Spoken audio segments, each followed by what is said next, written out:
নমস্কার বন্ধুরা, সঙ্গীতার life cycle চ্যানেলে আপনাদের আরও একবার স্বাগত।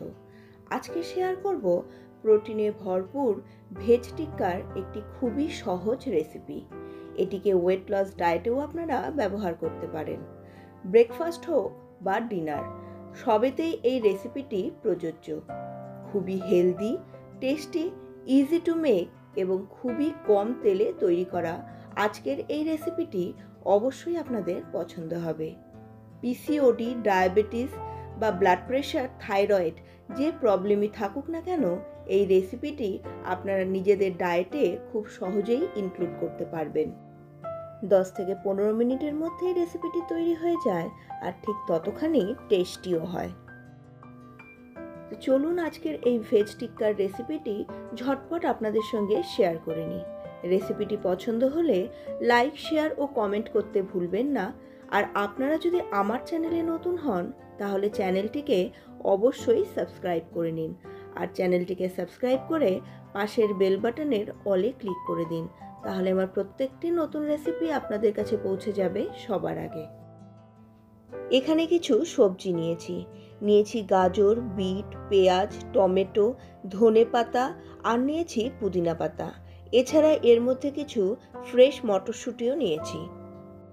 2 টেবিল চামচ মুগের ডালকে 1 ঘন্টার জন্য ভিজিয়ে রেখে দিয়েছিলাম। আর নিয়েছি হাফ কাপ ওটস।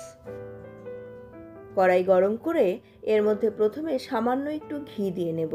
ঘিটা গলে গেলেই কিছু চিনেবাদাম ভালোভাবে ভেজে নেব।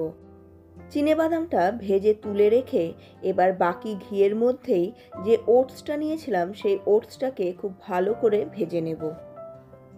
এইভাবে ভেজে নেওয়ার জন্য ওটসের কাঁচা গন্ধটাও চলে যাবে আর এর টেস্টও বেড়ে যাবে। যেই সবজিগুলো নিয়েছিলাম, একটি হ্যান্ড চপারের মধ্যে এই সমস্ত সবজিগুলো দিয়ে এগুলোকে আরও মিহি করে চপড করে নেব।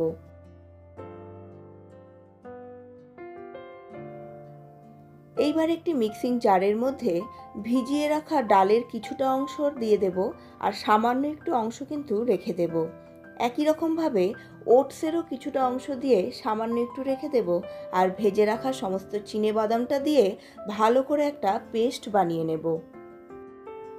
এইবার কড়াইটা আবার গরম করে নিয়ে এর মধ্যে আরও 1 চামচ ঘি দিয়ে দেব। ঘিটা একটু গরম হয়ে গেলে এর মধ্যে প্রথমে দেব সামান্য পরিমাণ হিং। আজকের রেসিপিতে তেলের বদলে ঘি ব্যবহার করছি, এতে টেস্ট অনেক বেশি বেড়ে যাবে আর ঘি হেলদিও। এরপরে এই হিংয়ের মধ্যেই সমস্ত কেটে রাখা সবজিগুলোকে দিয়ে এটাকে ভালো করে ভেজে নেব। সবজিগুলো খুব ভালোভাবে আর মিহি করে চপড করা আছে দেখে এগুলো কিন্তু খুব তাড়াতাড়ি ভাজা হয়ে যাবে আর এগুলোকে আমি একদমই গলিয়ে ফেলবো না। এই রেসিপির মধ্যে বিশেষ কোনো মশলাও ব্যবহার করব না। এখানে শুকনো খোলায় ভেজে নিয়েছি সামান্য পরিমাণ জোয়ান আর জিরে। এটাকেই গুঁড়ো করে নিয়ে 1 টিস্পুন এর মধ্যে দিয়ে নিয়েছি। ব্যাস, আর এর মধ্যে অন্য কোনো রকমের মশলাই ব্যবহার করব না। সবজিগুলো ভাজার জন্য এখানে সামান্য পরিমাণ ঘি ব্যবহার করেছি, তাই গ্যাসের ফ্লেম কিন্তু একদম লোতে রাখতে হবে।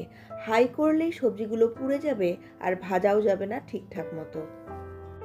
এইবার গ্যাসের ফ্লেমটা অফ করে দেব আর ভেজে নেওয়া সবজিগুলোকে ঠান্ডা করে নেব। একটা বাটির মধ্যে ভেজে নেওয়া সমস্ত সবজিগুলো, বেটে নেওয়া ডাল আর ওটসটাকে নিয়ে নেব। এর মধ্যেই গোটা যে ওটসটাকে রেখেছিলাম সেটা, গোটা ভিজিয়ে রাখা ডাল, সামান্য পরিমাণ লবণ, হলুদ আর একটু লঙ্কার গুঁড়ো দিয়ে ভালোভাবে এটাকে মিশিয়ে নিতে হবে। এইবার একটি প্যান গরম করে নিয়েছি, এর মধ্যে আবার সামান্য পরিমাণ ঘি দিয়ে ঘিটাকে গ্রিস করে নেব। এইবার হাতের মধ্যে সামান্য একটু জল লাগিয়ে নিয়ে ছোট ছোট করে টিক্কির আকারে এই মিশ্রণটা থেকে বানিয়ে নিয়ে এই প্যানের মধ্যে দিয়ে দেব। একদম লো ফ্লেমে এগুলোকে ভাজবো আর এর ওপর দিয়েও ঘি স্প্রেড করে দেব। 5 থেকে 7 মিনিটের মধ্যেই একটা দিক সেঁকা হয়ে যাবে। এরপরে এগুলোকে উল্টে দিলে পরের পিঠটাকেও আরও 5 থেকে 7 মিনিট লো ফ্লেমে সেঁকে নেব। এগুলোকে আপনারা ডিপ ফ্রাইও করতে পারেন, তবে ডিপ ফ্রাই করলে সেটা অবশ্যই আর ওয়েট লসের ক্ষেত্রে ব্যবহার করতে পারবেন না। এই ভেজ টিক্কিগুলো দুই দিকটাই একদম গোল্ডেন ব্রাউন করে ভেজে নিতে হবে। এই ভেজ টিক্কিগুলো খেতে হয় ভীষণ টেস্টি, আর এর আউটার লেয়ারটাও হয় খুবই ক্রিস্পি। আজকের এই ভেজ টিক্কি সস, ধনেপাতার চাটনি বা নারকেলের চাটনি দিয়ে ভীষণ ভালো লাগে খেতে। তবে আমি পরিবেশন করছি আমলকির আচার দিয়ে। এই ওয়েদারে মুখের স্বাদ ফিরিয়ে আনতে আমলকির আচারের কোনো জুড়ি নেই। আর আজকের এই ভেজ টিক্কি সত্যি আমলকির আচার দিয়ে খেতে অসাধারণ লাগে।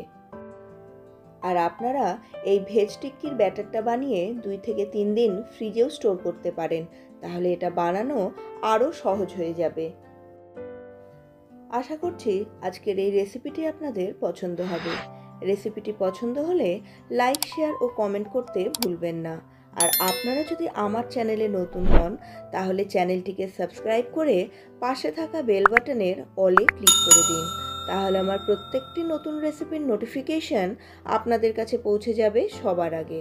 আপনাদের সঙ্গে দেখা হচ্ছে পরবর্তী আরও একটি নতুন ধরনের রান্নার ভিডিও নিয়ে। ততক্ষণের জন্য সুস্থ থাকুন, ভালো থাকুন এবং অবশ্যই আজকের রেসিপিটিকে ট্রাই করে দেখুন।